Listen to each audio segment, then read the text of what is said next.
नमस्कार दोस्तों, आज की इस वीडियो में बिहार के लाखों ज़मीन मालिकों के लिए बहुत बड़ी खबर है। बिहार सरकार ने दाखिल खारिज पर नया फ़ीस लागू कर दिया है। क्या बिहार में ज़मीन ख़रीदना अब महंगा हो गया है?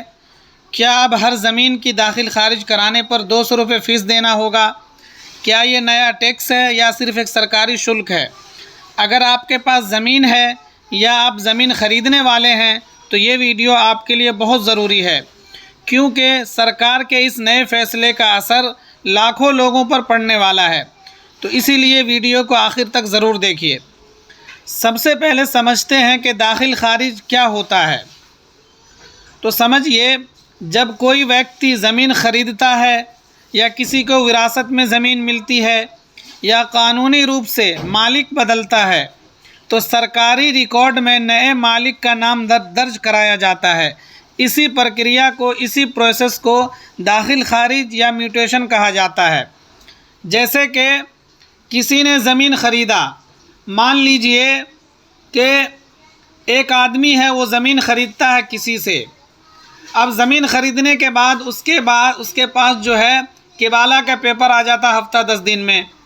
लेकिन सरकार के यहाँ जिससे उसने ज़मीन ख़रीदी थी, अभी तक उसी के नाम पर वो ज़मीन है। जब तक ये दाखिल खारिज नहीं कराएगा तब तक सरकारी खाते में जो आपने ज़मीन ख़रीदी है आपके नाम पे ज़मीन नहीं दिखेगा। इससे परेशानी क्या होगी?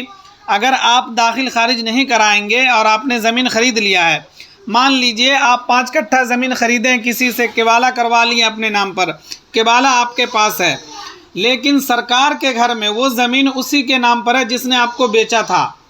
जब तक आप दाखिल खारिज नहीं कराएंगे तब तक वो ज़मीन उसी के नाम पर रहेगा। तो इसीलिए दाखिल खारिज कराना पड़ता है। और दाखिल खारिज कराना इसलिए भी ज़रूरी है कि अगर आपको कभी ज़रूरत पड़ी इमरजेंसी में और आप उस ज़मीन को बेचने जाएंगे, तो अगर सिर्फ़ केबाला से आपका ज़मीन नहीं बिकेगा, आपके पास उस ज़मीन का दाखिल खारिज भी होना चाहिए। या इसी तरह से आप ज़मीन पर लोन लेना चाहेंगे या कोई सरकारी मदद लेना चाहेंगे, तो जब तक आपके नाम पे दाखिल खारिज नहीं हुआ रहेगा तब तक आपको न तो लोन मिलेगा उस ज़मीन पर, न ही कोई सरकारी सहायता मिलेगी। तो इसीलिए दाखिल खारिज करना ज़रूरी है। तो ये तो था दाखिल खारिज। अब हम बात करते हैं सरकार ने क्या शुल्क लगाया दाखिल खारिज पर। पहले ये होता था कि जैसे आपने ज़मीन ख़रीदी, आपके पास केबाला रजिस्ट्री का पेपर आ गया, हफ्ता 10 दिन के बाद लोग दाखिल खारिज के लिए अप्लाई कर देते थे। तो अप्लाई करने में, दाखिल खारिज कराने में 1 भी रुपया नहीं लगता था। सारी सेवा फ्री में देती थी बिहार सरकार, दाखिल खारिज का कोई फ़ीस नहीं लगता था।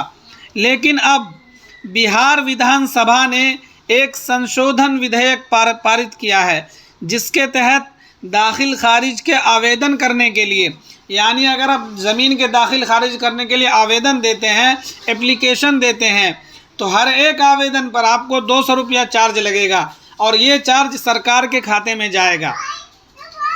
ध्यान देने वाली बात यह है कि किसी विधेयक के पारित होने के बाद उसे लागू करने के लिए ज़रूरी कानूनी प्रक्रिया, जैसे कि राज्यपाल की मंजूरी और सरकारी अधिसूचना पूरी हो जाना ज़रूरी होती है। यानी कि अभी ये कानून विधानसभा से पास हो गया है, लेकिन अभी इस पर राज्यपाल ने साइन किया या नहीं किया ये देखना पड़ेगा।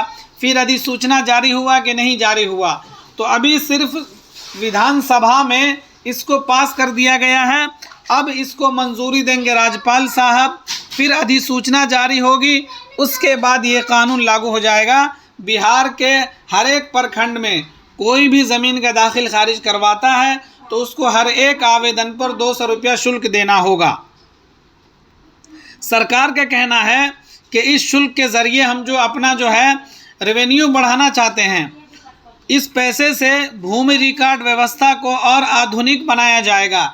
जो सरकारी पोर्टल है भूमि बिहार, इसको हम और एडवांस करेंगे। सरकार का कहना है इसी पैसे से सरकारी सेवाओं को बेहतर किया जाएगा। इसी तरह से भूमि से जुड़े कामों में पारदर्शिता लाने में मदद मिलेगी।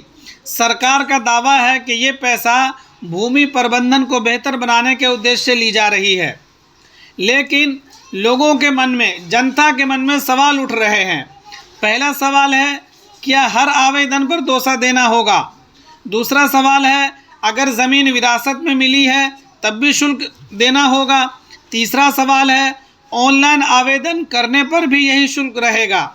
तो इन सारे सवालों के जवाब आपको मिलेंगे कब? जब ये कानून बन जाएगा। अभी सिर्फ विधानसभा से ये पास हुआ है, अभी ये 200 रुपया का शुल्क लगना लागू नहीं हुआ है।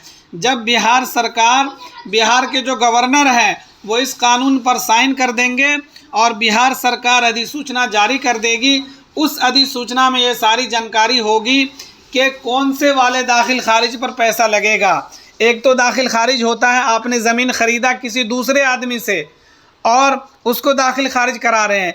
एक दाखिल खारिज होता है, आपकी ख़ानदानी ज़मीन है, पुश्तैनी ज़मीन है, आपके दादा परदादा के नाम पर वो ज़मीन है और उस ज़मीन को आप अपने नाम पे कराना चाहते हैं, तो भी प्रोसेस वही होता है दाखिल खारिज कराने का। तो लोगों का यही सवाल है कि किस तरह के दाखिल खारिज पे पैसा लगेगा।